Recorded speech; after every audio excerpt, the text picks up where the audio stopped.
That's a little bit high.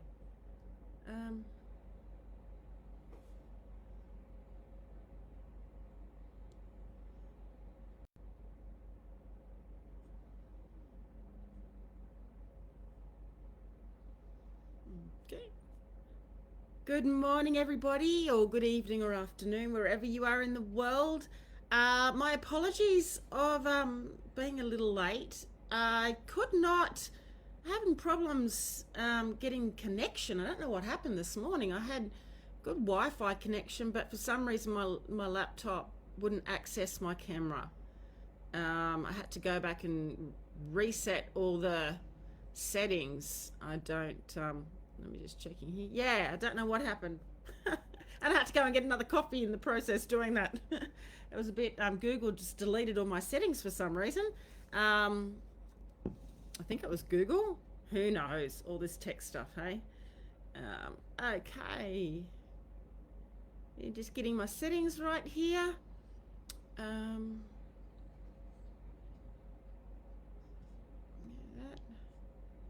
feel like I'm a little bit, I feel like I need a cushion or something.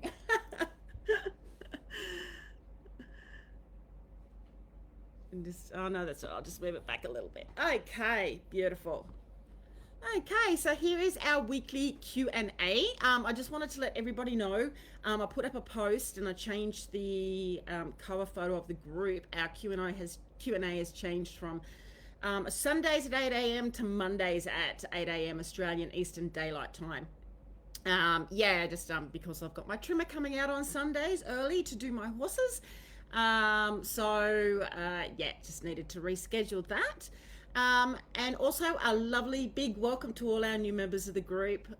Thank you for joining the group. It's lovely to have you here. I'll pop up a welcome post this week for you and give you a little bit of an idea of how the group has run and where to go, and letting you know also too of our weekly Q&A. And yeah, enjoy the group. Please pop up a post and introduce yourself, introduce your Off the Track Thoroughbred, tell us a little bit about yourself and why you're here. Yeah, look, it'd be lovely to meet you and your beautiful OTTBs. So what we do is every week, for anyone who doesn't know me for a start, I am Karen Gracie, and I am an Off the Track Thoroughbred retrainer. I've worked in thoroughbred racing, so I've worked with Off the Track Thoroughbred racehorses, I should say, in racing for over 17 years, nearly 18 years now.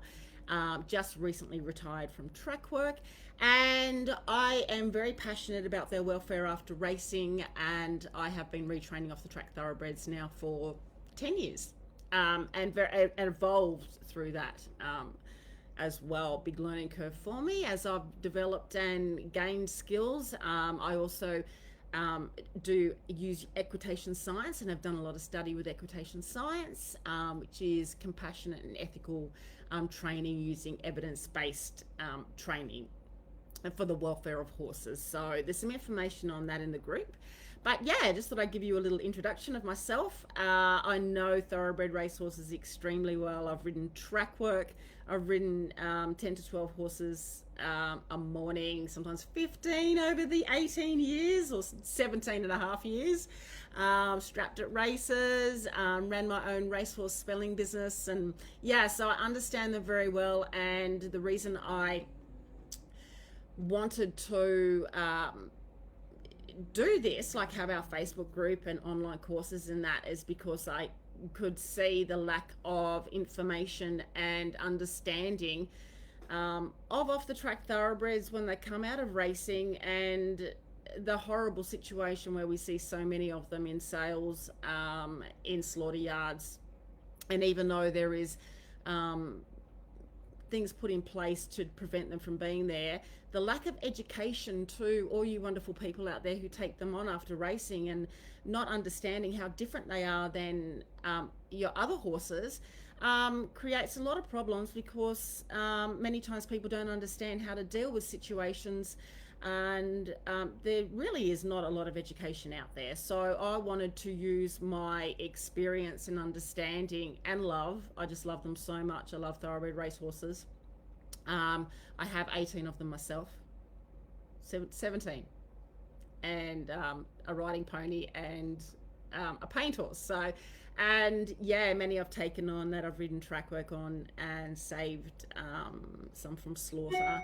So I love them, and I'm very passionate about educating everybody on how to best retrain their off the track thoroughbred ethically and kindly, and giving them a real insight into their life in racing, so you understand your off the track thoroughbred, understand how they're different from other horses, and you need to approach their training and their transition into a life after racing uniquely, because of where they've come from.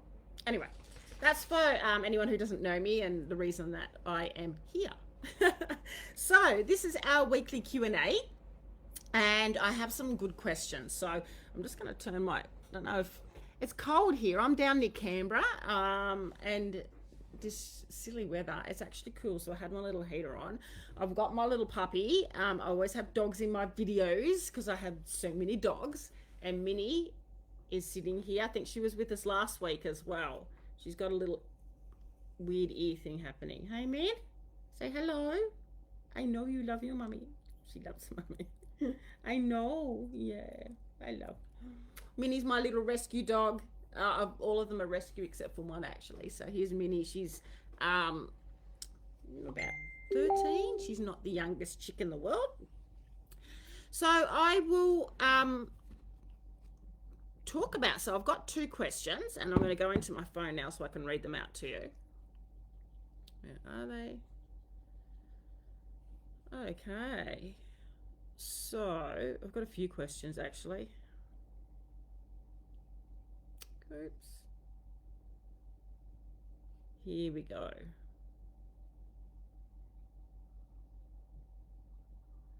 Okay.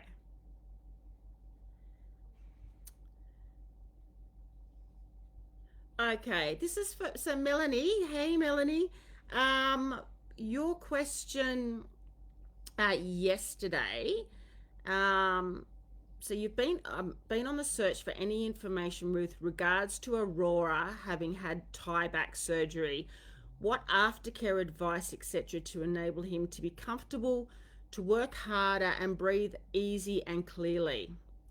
Also healthy RE anti-infections, viruses, etc., and info products or subs that will help keep his passage lungs clear and strong. So excellent that you do the feeding below the knees, moist feeds, clean, dry, stable yard, etc. But any supplements, additive exercises that can be of benefit. So he's been off the track 8 months now and is getting cool, and as it's getting cooler and ready to really get into retraining full on. So prepping your yard area, yep, poles, etc., as it's taken this long to get some good weight on him. Yeah. So he's been off the track 8 months. That's definitely not uncommon. They come off the track, and especially their metabolism is so high. They've been on such a high starch, high grain, high concentrate diet.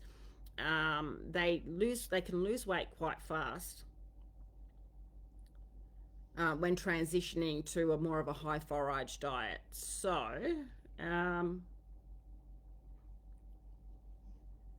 you can increase the workload. Yeah, I want to make sure his breathing, lungs, sinuses are up to it. Summer, the heat and the dust really didn't agree with him.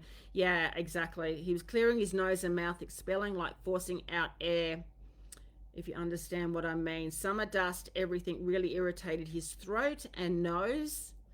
Now temperature dropped a notch. He's a lot better, but also a risk of the tie back failing. Guess any advice would be great. In New Zealand, we had products called Nostril Vet, which cleared the passages and helped roarers with any irritation, and equine athlete performance support airways, which I've seen in stable tack rooms. Never seen or used, so anyone info on that would be great. So you want to be sure he doesn't get any kind of infections, which maybe from wrong info. You've been told he's now all more open to getting virus, etc., and or tie back to fail. So I want to keep his lungs especially clear and his airways open so we can easily breathe deep as we hit some hills and get some work. Do you know, so the first thing is do you know when he had the tie back surgery? So he's been off the track now for 8 months. So he obviously hasn't had the tie back surgery recently, so he would have already been through his the aftercare of tie back surgery in racing. It sounds like regardless of him having the tie back surgery, his performance didn't improve, and hence the reason he's retired. And you know how I have him.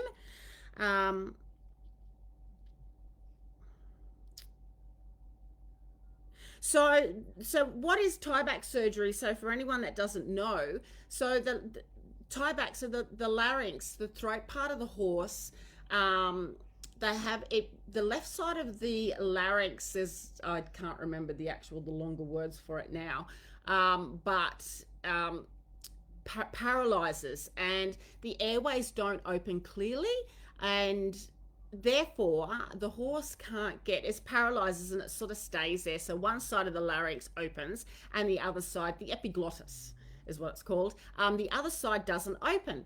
Okay, now obviously particularly for racehorses who have to take maximum air to get into their lungs for maximum exertion, this is going to affect their performance, because they can't get the lungs into their air, into the air into their lungs, I should say. I've ridden roarers. I've actually got a roarer. One of my horses is a roarer. He never even got, so I'm going to put my hoodie on again. How ridiculous this weather. He never got to the races. He never even had a jump out. I haven't ridden him. I haven't had him for too long. I haven't ridden him. I didn't take him straight off the track. He ended up somewhere else. He was actually rescued, where he was going to end up in slaughter. So he's a lovely big fella, but I do know the trainer and have spoken to him, and he now had him scoped, so I don't know what grade he is. He's spelling at the moment, so it'd be interesting to see how he is when he comes into work. He hasn't had any surgery. So when they haven't had surgery, what happens is you'll hear this roaring sound, because the little part of the epiglottis that doesn't open flaps around sort of in the wind, if you know what I mean, and it makes this sort of like roaring sound as they're breathing in. And with racehorses, what they often do is have what they call tie back surgery. So they'll tie back, stitch you. There's a few different methods that they use, but they'll suture back that part of the epiglottis that is paralyzed and doesn't open and close. There's some negative effects to this, as you know, Melanie, because now that it is open, it's sort of like the larynx, half of the larynx is permanently open. So this, normally what would happen is when the horse swallows and eats and that, the larynx closes now, and drinks and that, now it is permanently open. So the risk for that is particles, food, dust, everything is going to get into the lungs, and this is the reason that they are at a higher risk of getting infections, allergies, things like that. So you're doing everything that's possible, by the sound of it, to help keep him as healthy as possible. So feeding below the knees. Okay, so obviously if their head is higher, they've got more chance of getting food down into the airways, into the lungs. Just the whole process of breathing, inhalation, and while eating and that up is not good generally. So they always say horses are naturally designed to graze down so that anything gets into their nasal passages, it falls out, it doesn't get inhaled. So you're doing everything excellent there. I personally don't know of any products. I have ridden roarers in racing, and I've also ridden horses that have had tie back surgery. I quite often, it's not very successful. Right, not saying the tie back surgery is not successful, but often racehorses that have had tie back surgery generally don't improve much. There's not a lot of success within their racing career. That's not saying that there's not a lot of success after racing, definitely not, because the level of exertion that racehorses need to to be under to perform is maximum exertion, basically, and you're not going to do that in our equestrian disciplines unless you're wanting to go up to really high level eventing and things like that, compared to gallopers. So everything that you're doing is perfect, so keeping everything dust free, and that's going to help him breathe easier. So he's going to breathe. He's already been through, so he hasn't had, you aren't in the aftercare of the surgery, so quite often after they've had tie-back surgery, they'll cough and splutter because they have to get used to that open larynx, that permanently open larynx. But you've had him for a while, so at least over 6 months, so he should be used to that now. If he's not coughing and spluttering and things like that, you know you're doing the right thing. So building up his immune system as well, so making sure that he's getting good vitamins and minerals, has a very good balanced diet, where he's getting all his you know, the sufficient vitamins and minerals to fight any infections that he may be prone to getting is really important.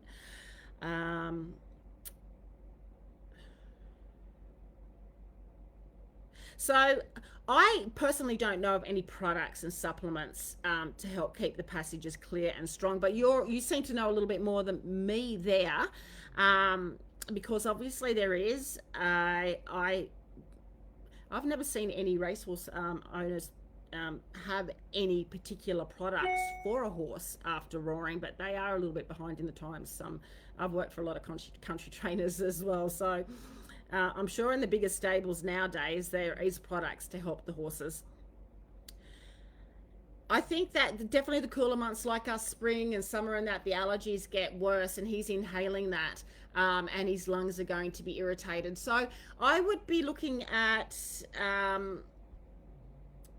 products that help control allergies and anything like that. As I said, it seems like you're on top of things following down that line. Vets or very good equine nutritionists could help you with that. Sorry, I'm reading your post so that I am answering your question correctly. So help keep his passages lungs clear and strong. So you don't want anything going down to his lungs other than air. Basically, that's what it is. So having him feed with his head down lower so that he can continually, that his nasal passages continually drain easily, to have damp feeds, damp bedding, dust-free bedding. Then, as you said, if you can find any products that's going to help support his immune system, help clean out his nasal passages, like even thinking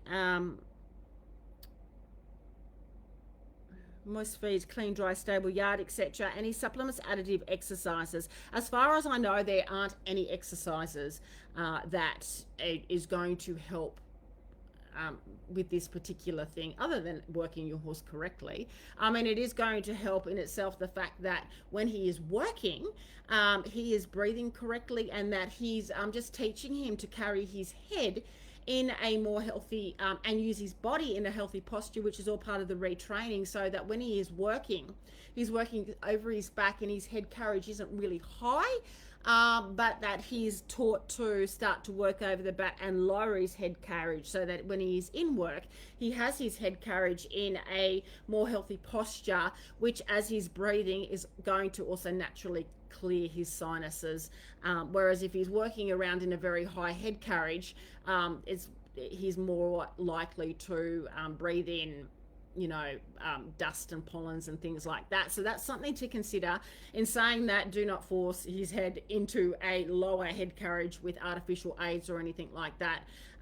Follow the process of correct retraining. And I've got some videos. I've got a video of how to teach a horse to lower their head. Just things like that, and that as he progresses through his retraining, making sure that you are following a correct retraining program where he is learning to, and this takes time. You have an off the track thoroughbred, so don't panic if your horse's head is going around a bit high. But through the correct retraining program, he will learn to carry his head a little bit lower and stretch into the bridle. And that's also going to help avoid infections and things like that, because he is able to expel any nasties and dust and pollens and that gets in his nasal, in his airways. So summer, yeah, like us, you know, summer is an issue with allergies. So working in the cooler weather, even in summer, where I don't know where, oh, you're in New Zealand. So yeah, keeping his, when you're working him, being aware that, you know, try and work him in the cooler parts of the day can help. But you're definitely coming into some better weather to start his retraining. So I would be interested to see what products are available to help clear the passage, like the nasal passages and that, so that irritation doesn't form. So I'm actually not knowing, I don't know any products myself with that. Someone else might. If so, if any guys of you in the group understand, know of any products that work really well, please share, because some of us do have off the track thoroughbreds that have had tie-back surgery.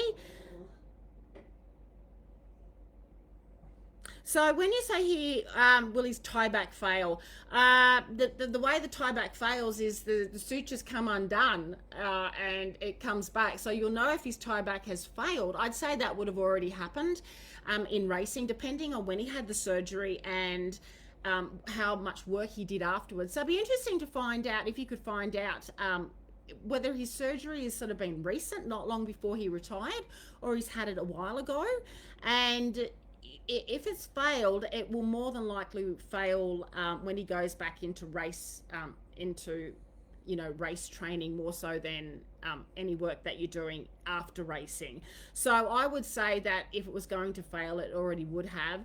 When it fails, the sutures come undone and it goes back to sort of that paralyzed state. And you will know by the fact that you will hear his breathing thicken up again, or make that roaring type sound. It just depends on what grade he was as well. So if you could find out a little bit of history, you know, when it comes with his surgery and what grade he's scoped at with as Aurora, that would help, because then you can keep a eye out for symptoms. I don't think it's going to fail if it hasn't already. So I think you're okay there. Other than that, also to being very progressive and getting him fit. So being aware, listening to his breathing, making sure that you're not asking anything too soon. So keeping, not asking for exercise that he's not ready for. So getting him fit, okay, so gradually building him up in his fitness levels and his aerobic capacity, and just observing him and seeing how well he is handling it.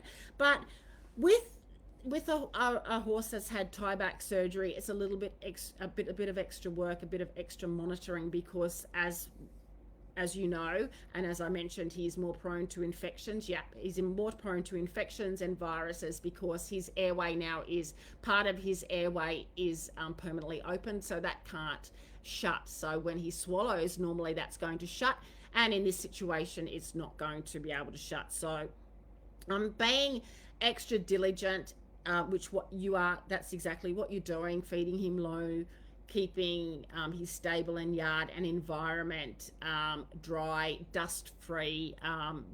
You know, if you need to hose down his bedding, things like that. Quite often we did that in racing. We'd hose down their bedding if it was a little bit dusty, depending on what you're using as bedding. And being a bit, you know, diligent and just monitoring everything in his environment and how he's progressing in his exercise. So I would just gradually introduce him into his work, and be very diligent in making sure that you don't increase his aerobic, asking him aerobically for anything more than what he's ready for. That's about all I can offer with that. I hope that has helped. As I said, I actually haven't got a horse that has had tie-back surgery. As I said, I've mentioned, like, I've ridden quite a lot of them in racing. They tend not to be successful in the racing, but they can be very successful in your situation, and in many of the equestrian and pleasure disciplines. So I don't think you'll have any problems with that at all, as long as you can avoid any infections that he is now more prone to. Yeah, look, I hope that helps. Melanie, let me know. And if anyone has any, recommendations for products or supplements that help horses that have had tiebacks, please pop up a post. Let Melanie know. That'd be really good, and I'd be interested as well. So I have, we'll move on to the next question. This is an interesting one as well. So this is for you, Paula. Hey, Paula. And I've also got Kate here as well. We're talking about Bitless. Okay, so Bitless bridles and our off-the-track thoroughbreds not looking comfortable in a bit. I'm going to have a sip of coffee before I go into this one. Because this is a good topic to talk about, because I know a lot of people get their off-the-track thoroughbreds and they notice how uncomfortable they look in their mouth.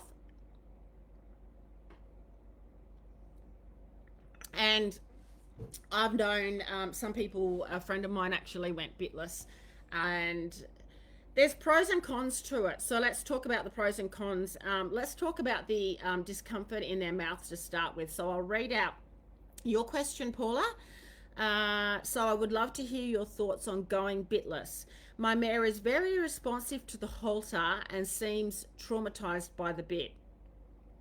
Constantly tossing her head, and just the look on her face and in her eyes. She's definitely very stressed by it. I had a trainer ride her twice and she tossed her head the whole time, and she was super stressed. So I'm determined to keep her bitless and confident that she will be a lot happier that way. But I don't have any experience going from one to the other. I have ridden bitless before, but that was many years ago in my younger days. Any tips and thoughts would be much appreciated. So we are only interested in trail riding. Cool. Okay. And then Kate mentioned that you're in the same with Paula. River responds very well to a halter, but I haven't run her in a halter. I'm a little leery of that. Yes, as you need to be. She hates the bit and will fight all of them all day long. Okay. Okie dokie. So the bit. This is there's a bit to talk about with this, because there's pros and cons for everything. But first we have to look at, I've got my other puppy here, Crystal. She's too big to pick up. She's come for a cuddle.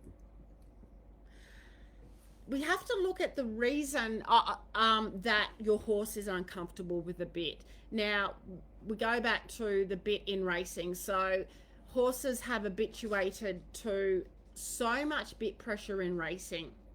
And this is interesting, and there's something that I've learned recently. They have, so when in racing, they use the bit, they actually use the bit as a form of support to help them balance, because they generally they can work even in track work on the forehand, and they can lean in the bit. Not ideal, but I mean, I'm not, as track work riders, we all ride differently. But regardless of how they're working in track work, they do work up on the bit. In racing, they lean into the bit and they sort of help them. It's part of the way that they race, and in 3/4, the way we hold them to hold them back to the pace is they're leaning into the bit, and we're holding them back and back and back and back and back, and in a gallop we'll actually let them out. So they've got this massive amount of pressure, and it's part of racing. And you sort of got that, you have that feel. It's like a really exaggerated, well, actually, I'm not going to say exaggerated, because when you look in dressage and the amount of bit pressure in this high level dressage, it's horrendous.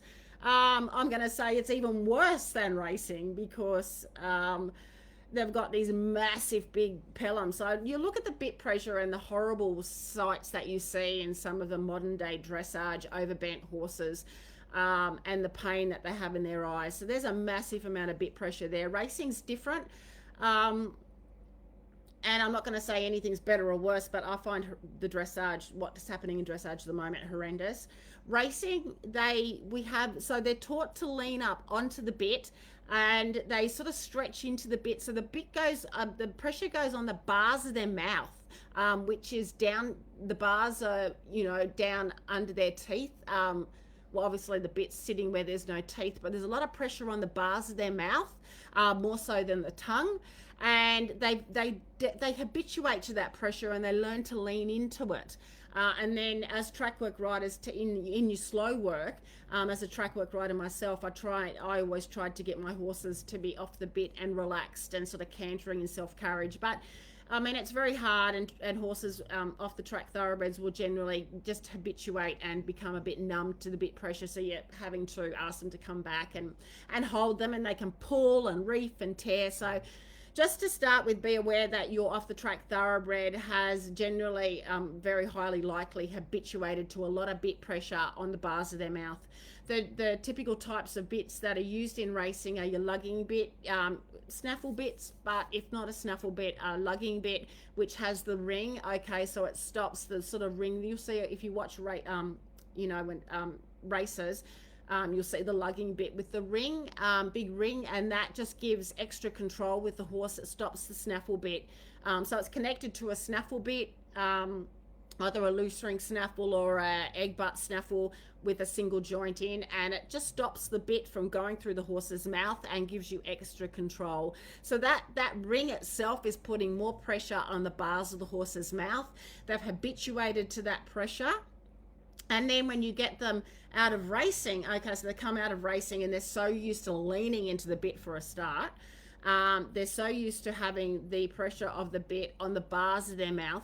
And a horse that I have in retraining at the moment, Ty, he through his retraining program, he has shown discomfort to the bit, and I'm like, oh, but I do everything. So I mean he's lean, he was very heavy. They're all, so many of them are very heavy to the pressure. So this is why, to start with, it's really important to retrain your off the track thoroughbred in hand, in a head collar and lead rope, okay, to give to pressure lightly, because first of all, before anything, they need to learn how to give to pressure.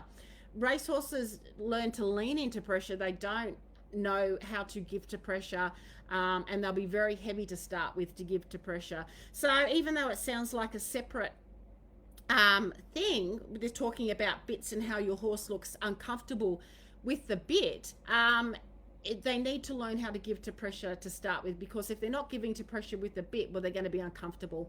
And we need to look at the second part of when we're taking them in, when we're using them in our equestrian discipline. So Paula, depending on where you're at, and you're saying your mare is uncomfortable and looks traumatized with the bit, where are you at in your retraining with your mare? Because teaching them to be comfortable with a bit is all part and parcel of the retraining process. Now, I love bitless. I'm not saying not go bitless. I haven't done a lot of riding bitless. I ride my grey horse bitless, and I think bitless is wonderful. And I think going bitless is great, but we need to, for safety reasons, and especially with an off-the-track thoroughbred, I think it's very important to have them retrained to the basic responses to a bit, with a bit. And when you've got your horse stopping lightly with a bit, then by all means go bitless, and keep it safe, so you can have the bit and your bitless bridle together and then transition to bitless. But to have them responding to light responses with a bit is really important. This is my opinion and my how I approach it, because number one is safety. And so we need to look at why, both for you, Paula and Kate, why are they uncomfortable with a bit? So firstly, there's a different mechanism when we're retraining. So I'll give the example of the horse that I have in for retraining, Ty. I video everything, and that's the reason I've got the retraining off the track thoroughbred with Ty course. I'm in the process of doing videos. I wanted one last week out, but I've got so many videos to edit, so it's coming out. But you'll see the whole process with him showing how he's been uncomfortable with the bit. And I noticed, because I videoed all his retraining, I'm thinking, why is he uncomfortable opening his mouth on that? And we're forever learning, because he has a French link snaffle, so he has an egg butt snaffle and a French link snaffle. He had a very intense racing career, a long racing career, and he would have habituated to a lot of pressure. So I always start off, first of all, teaching the horse to give to pressure in hand, in your head collar and lead rope, because they need to associate giving to pressure. So if they're not giving to pressure in the bit, they're going to be uncomfortable. So number two is the way that we use the bit in our equestrian is different than the way that the way that you want to use the bit in our equestrian disciplines is different, because we don't want the pressure, that massive amount of pressure that comes down on the bars of their mouth. We don't want to feel that pressure. So when we put a bit in the horse's mouth, we want them to respond to just a very light bit pressure, and that involves the tongue. Okay, now the tongue is very sensitive, and I spoke to a bit specialist with this. So this is where you need to look at the bit itself and why they may be showing discomfort to the bit. So going back to racing, the massive amount of pressure, the type of bit that we use, the ring bit, which comes down on the bars of their mouth, and then it's putting a lot of pressure on the bars of their mouth, and that is part of racing. So when we go and introduce them, training them, so we're retraining them to the light aids, we don't want that. We don't want to get them to the stage where the bit is there's so much pressure in their mouth that it's on the bars of the mouth. So instead the pressure is going on their tongue. Now they're not used to that tongue pressure. The tongue is very sensitive. So they're used to the bar pressure on their mouth. So now they have to learn how to respond to a bit with tongue pressure. Okay, now you imagine our tongue is very sensitive. Imagine we've got a bit in our mouth, and it's hard to imagine we don't wear bits, but if you did, and it's sort of squishing down past the tongue, like the tongue is sort of, quite often they'll suck the tongue back as well, and that's where tongue ties and that come in.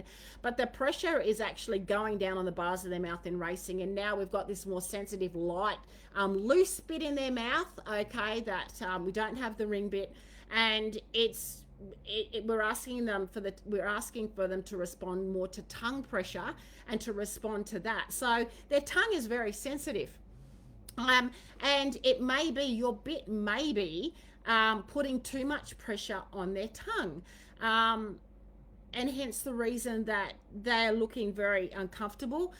We also have to look at so we have to, first of all, this is how I would go, and what my thoughts on going bitless is, first of all, retrain your horse in a head collar and lead rope in hand first. I mean, this is what I do, to give to pressure.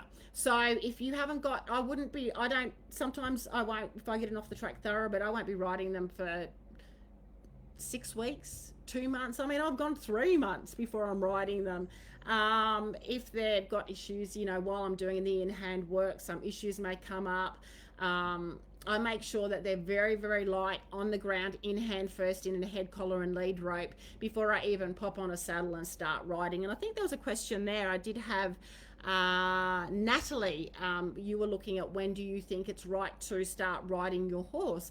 Well, when you're off the track thoroughbred, when you have retrained your off the track thoroughbred to very light responses in hand, stop and go and turn and yield. I've got the training series coming out, going through all of this in the Off the Track Thoroughbred Success Academy. I've filmed every single step with Ty. It's just taking me a little bit longer to video these, get these videos up. I'm doing it as we speak, but it's a weekly training series, so you can see that in the Off the Track Thoroughbred Success Academy. I have some videos that I've started with Tommy on my YouTube channel, and I'll have more coming up, so you can see that on the YouTube channel. But while you're waiting for me to get my act together and get the videos up, you can go to Equitation Science and read. So to teach you how to do this, there's Equitation Science videos, because that's what I use, the Australian Equine Behaviour Centre, and they have some videos up. There's also some trainers, trying to remember their name, that show on YouTube, that show how to train the stop and go under saddle. So you can follow up Equitation Science, where you'll see this trained in hand and under saddle. I have the whole training series coming up in the academy, so I'm really excited to get that up, because you'll be able to see where Ty is now and where he started, and see exactly what to do. So this is what I do, and this is all part of the whole bit thing, because I'm actually have experienced this with Ty myself. Him looking, I'm not going to say he looks distressed, but I mean, you see, horses look distressed so much of the time with bits, don't they? I was even watching a YouTube training video with another lady. She's more advanced in the YouTube video thing, because this is all new to me, guys, so that's hence the reason I take longer to edit videos. I'll be like a speedy machine in the next year or so. But I was looking at her horse, and I like her videos, she's really good, but I'm thinking, geez, that horse looks uncomfortable in the bit. And she was talking about a different topic. She was actually teaching how to improve your hands with riding. But while she was doing that, and the video was very good in how she was teaching how to improve your hands, I was watching her horse. I'm thinking, that horse looks very uncomfortable in the mouth, just standing there. So if you look at horses, so many of them look uncomfortable with the bit. And I think this is something to really address. Why do they look uncomfortable? So I started looking into this with Ty. I'm thinking, well, I do everything really softly, and he's responding. So I'm thinking, why is he opening his mouth? And this is when he was really responding very softly. He wasn't leaning on the bit, because I teach them not to lean on the bit. And I discovered the tongue sensitivity. Okay, so first of all, we look at the tongue sensitivity, and that finding a bit that is not putting so much pressure on their tongue. So I had a bit, I don't know if it's available overseas, the Bit Specialist, the Bit Bank, and they're really good to talk to. So once again, like everything, you go into an avenue and it's like a science in nutrition, equine nutrition. It's like a science just in pastures. Like, you could be reincarnated 10 times over and we still wouldn't know everything that we need to know about horses. But let's break it down to the bit. So I'm getting a little bit off track here, but first of all, let's address going bitless. First of all, train in hand light. Okay, now we've got, I recommend retraining the horse in the bit first. Okay, as much as we want to go bitless and you want to go bitless, which I think is wonderful, yes, go bitless, but for safety reasons, and also to have the horse respond clearly. So before we look into the bitless way, you want your horse to find a comfortable, this is what I would recommend. Look at why your horse is uncomfortable in the bit, and look at whether, also, does the bit fit your horse, okay? And is it that if they have a low palate, that might be squishing, the bit might be pointing and squishing up if you've got a single jointed snaffle, pointing up onto the palate. So go to one of the French links. They may not like the metal in their mouth, okay? If I was a horse, I wouldn't like metal. So you can get the softer, different types of material that bits are made out of. So I would look at that. Find the kindest, most softest bit. Get a special bit specialist out to fit a bit, because I think for safety reasons it's really, and also retraining education reasons, it's really important to have your horse to respond to the aids lightly in a bit first before you go bitless, so everything is clear to them, and that it is safe. So I would look at why your horse is distressed with a bit. You also have the memories from racing, and there's so many nerves. See, bitless is not always kinder, because you have to remember there's nerves in the horse's mouth, there's nerves in the horse's tongue, and that could be what your horses are responding to. So I would look at the fit of the bit, the material of the bit, making sure that, and also associations with discomfort with bit. But you also have to bring it back to yourself. Are you training the aid? Well, have you taught your horse to retrain to stop at light responses? So look at also too, are you applying the aids correctly and releasing pressure? As I said, if they're not stopping to light responses with a bit, they're going to be uncomfortable. So once you retrain your horse to respond to light aids, okay, with the bit, once you've done that in hand under saddle, they're not going, and you've got a correctly fitted bit that is not putting too much pressure on the tongue. They also have to habituate. So remember, in racing, they've got a lot of bar pressure. Now they've got that more sensitive tongue pressure with a bit that they need to habituate and adapt to. So we need to find a bit that is comfortable and not aggravating their tongue or putting too much pressure on their tongue. And I'd look at the material and things like that. So, and the fitting, and then look at yourself. How are you applying the rein aids, and are you releasing at the correct time? And then when you've addressed all of that, then you can go bitless. But for safety reasons, I would still retrain your stop and go responses in hand to a light aid with a bit. Then I would then transition to bitless and go for a bitless bridle that gives the same, because there's some very nasty bitless bridles out there as well that use pole pressure, that use jaw pressure, and we have to remember the nerves around the horse's face are so sensitive. There's so many nerves on the horse's face, all down through their cheek, under their jaw, their nasal, you know, all of that. So even if you're bitless, you're still, if it's used incorrectly and not fitted correctly, and also another problem is with bitless, if they're not releasing correctly, they're going to not give clear aids, and they're going to cause confusion. So we need to look at the type of bitless bridle that you get.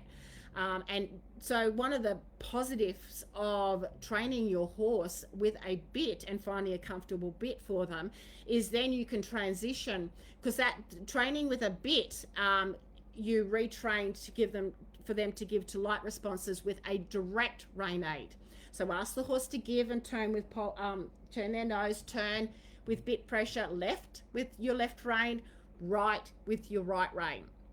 And then you transition to a bitless bridle, which is called a side pull, that uses the same mechanics of turning. So it's still very clear to the horse. So if for some reason you went to a bitless bridle, but it was a I'm not up on all the different types of bitless bridles, but you've got a side pull, and this is the one I know and the one that I use, which then transitions in works in the exact same way that a bit does, except there's no bit and you've got the direct aid. Okay, if you use your left rein in a side pull, just a basic side pull, so that the reins are like reins attached to a halter.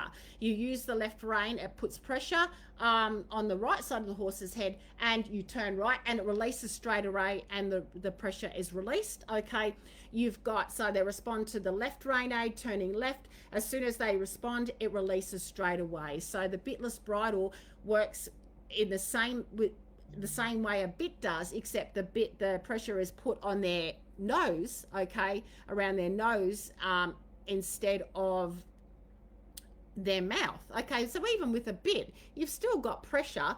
Okay, so you can imagine if your horse is responding so lightly to a bit, okay, you've still got that pressure on the side of their face. Okay, so you've got your horse trained that lightly that the bit is not even doing much in the mouth except sitting there comfortably on their tongue and all of that. So it's still that very similar action. So you want to make sure that whatever bitless bridle you go to, okay, that it has a very direct way to give the aid, and that the release is instantaneous, because that's the only way a horse learns to respond to an aid is by the release of the pressure in your operant conditioning, how we retrain the basic responses. You can go into all your classical conditioning, like stopping with voice aids and seat aids and all of that. That comes after your horse has been trained to stop, retrained to stop with your basic responses of a rein aid, whether it's bit or bitless. So that's the side pull. A basic side pull is the best way to go with a bitless bridle. They're kind, as long as they're used, you know, like any tool that you're putting on a horse's head. If it's used incorrectly or with force, it's not going to be ethical, and it's going to cause the horse discomfort. So I just wrote some of these down so I remembered them with the bitless bridle. So you've got other bitless bridles where you've got your hackamore. I mean, this is where I looked at someone that had the same outlook on, my horse doesn't like the bit, and things like that. So she went and put him in a hackamore instead. Now, a hackamore is a very harsh bitless bridle, and that it squeezes the jaw. Okay, so it squeezes everything together as you use it. It's got a leverage, and also it puts pole pressure. Now, you imagine the pole, and I mean, this happens with, as you see in the higher levels of dressage or riders that force a frame into a horse. Okay, that whole forced frame is pushing this leverage, so not only the bit is used in a bad way there. So whether it's a bit or bitless, if you're using it incorrectly and you're forcing the pole pressure, so you're asking for that pole pressure and that leverage, imagine how painful that is. Not only that, you've got the nerves, so the jaw being squeezed by the hackamore. It's bitless, but it still can be used in a very nasty way. And then you've also got the pole pressure, which if you're having your horse in an overbent, and quite often, this is similar with running reins. It's going to turn my little heater off here. Running reins, draw reins, that's the same thing. I've ridden, I don't like draw reins at all.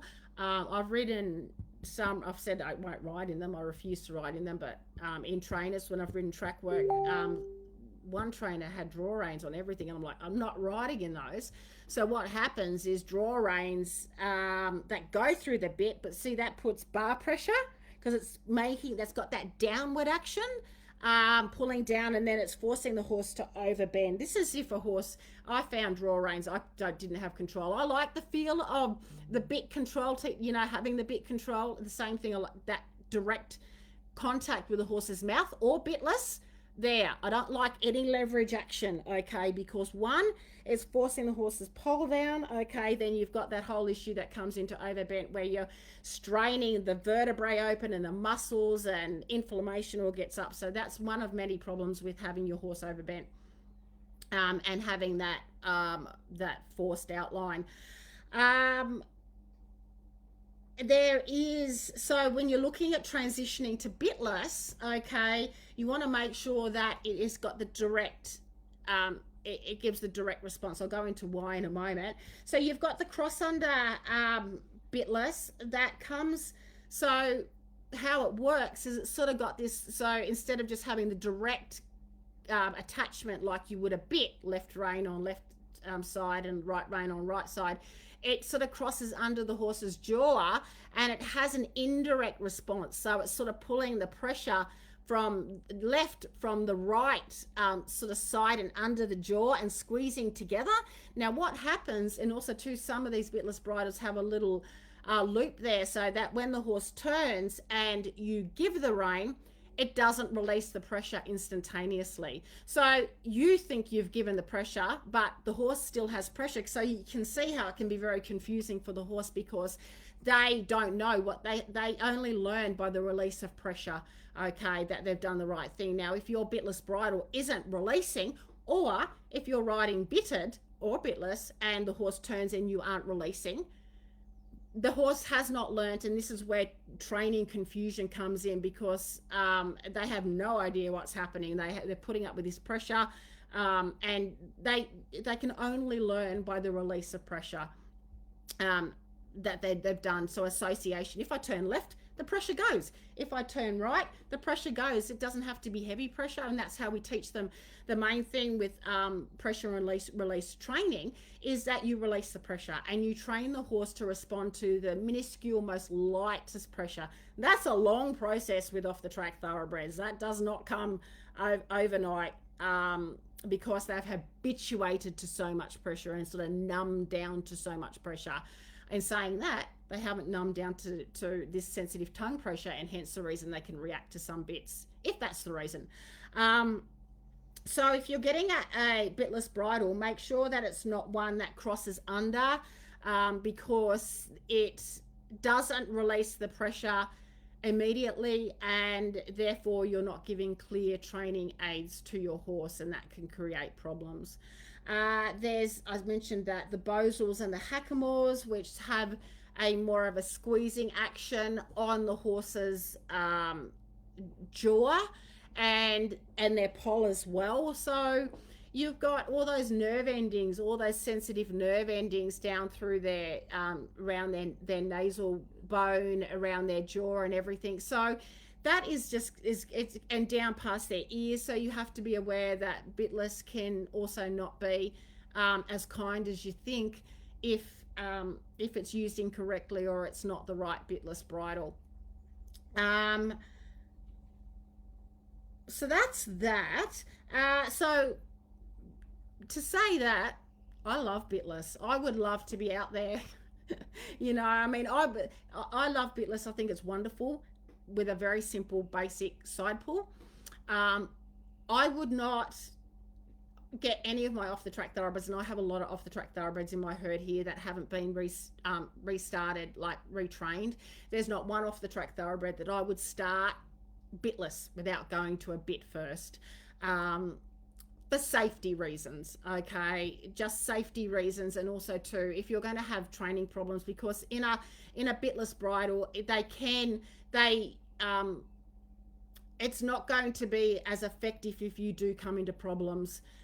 So you want to have, and what I would also do as well, if you use a bit correctly, and I mean, I'm saying this, I absolutely 100%, if your horse is not comfortable in the bit, look into why they're not comfortable, and find the most comfortable, get a bit specialist out, look at their shape of their mouth and everything, look at the material that it's made of, and see if that, and then train the basic responses to the light aids, and then go bitless with a bitless bridle that gives the same mechanics of action. So with my guys, I would not start one off the track thoroughbred, even the ones I think quite, without a bit, for safety reasons, for clear retraining as well, and that if I did come to any problems down the line, that I can go back to a bit, and know that you know, I have retrained them, that they have got that education under them as well as a backup. You just don't know what's going to happen in the future. And then you can have two, like, and to safely transition to bitless, have your bitted bridle on. You can get some bridles that can go bitted and bitless, but make sure it's just a simple side pull. That's my recommendation. And it does the same mechanics as a normal bridle. And then when you're transitioning to bitless, you've got your bitted on and your bitless, so you can start off teaching your horse first. Okay, so with retraining, so with the Equitation Science Training Principles, you start off with your light rein response first, or you want to associate aids together. So you would give your left rein aid bitless. Okay, if the horse didn't respond, then you can give your left rein aid with the bit immediately afterwards, and then they'll soon learn to respond with the left rein bitless. So you've got so you do your left rein bitless first, and then your left rein bitted. If they haven't responded, they'll associate the left rein bitless with the same response, if that makes sense. They generally, like horses do, I mean, I know with bitless, because if especially, you know, as you just stick on a head collar and attach some reins, or you get on, you're having I mean, I still hop on horses bareback and get the lead rope and hook it over and tie one side to the head collar and the other side, and it's the same mechanics of action. So they will respond very easily to the head collar or that type of bitless bridle. I hope that's made sense. I hope that is clear, and it gives you a perspective of my outlook on it and what I do and would do. Yeah, so let me know if that has helped Paula and Kate. And any questions, let me know. If you want, we want to talk about more, look into the different types of bitless bridles, we can, and we can look more into the actions and how they work. Yeah, let me know if you have any questions, and if that's helped you, just pop it in the comments. And also to Melanie, let me know if that has helped you with your horse and his tie back. As I said, I'm not really up to date on any of the products other than your maintenance that you already know, which it sounds like you're doing really well with him, and just following the retraining process correctly will help as well, so that he's working in a healthy posture and breathing correctly. Yeah, look, I'll leave this Q&A there. Let me know in the comments below if that's helped. And also too, for anyone that is new, if you have any questions for next week's Q&A, which will be on Mondays at 8 a.m., you can pop them up anytime during the week, just in a post, or when I put up the reminder, you can pop them underneath the reminder. I usually do that the day before, and I will answer them for you in the Q&A. So once again, a very warm welcome to all our new members in the group. If you want to watch the retraining of an off-the-track thoroughbred tie, that is the whole retraining process of tie from day one all the way through to where he is now. And I have videoed, I've got like 67 videos of him going through exactly what I've spoken to: retraining in hand, retraining under saddle, some of the setbacks I have. So it's going to be quite a long, intensive, a long series, and I'm going to pop out a retraining, each retraining each week. I've opened up the course, it's in the academy. So just talking about just the welcome section at the moment. The first topics that we're going to go into, which is really important, is the nature of horses and how horses learn, and looking into that. You need to know that to be able to retrain your off-the-track thoroughbred. And then we're going to start with our in-hand basic response training. And you'll see with Ty how heavy he is. Like, I mean, he was so dull and so heavy. So it's really, you're going to see in real life what it looks like to retrain an off-the-track thoroughbred that wasn't retrained before. Because it's all very well and easy to see a horse that's already responding to light aids. But what about, you know, the off-the-track thoroughbreds that it's like, well, my horse just doesn't give to light aids, and they don't. So how do we get them to give to light aids? Or they run over you, or they bully and push you, or something like that. It all happens with off-the-track thoroughbreds. They pull back. So often they pull back. So this is all in the retraining series. Also too, if you join the academy, you get all the courses. So as soon as you join, you get the Kickstart roadmap to off-the-track thoroughbred success, which is really important. I really would love everyone who was interested to take it further to do that course, because it gives you such an insight into your off-the-track thoroughbred, their life in racing, and why they are the way they are, and why a correct retraining program is so important. And you have all that. You have everything. You have that for life, that course. And yeah, you just have the membership to all other future trainings that's coming up in the academy, including the retraining an OTTB with Ty. So if you're interested, let me know, and I will send a link to you to find out more. And other than that, have a lovely day. Enjoy your week, everybody, and I will see you in the group and for next week's Q&A. Bye. I'll just get Minnie up. She wants to say bye. Bye. Isn't she cute? Hey, everywhere I go, she sleeps with me in the bed every night. Nearly all of them do, actually. I've got 6 dogs. And she's mummy's little girl. Okay, see you next time. Bye.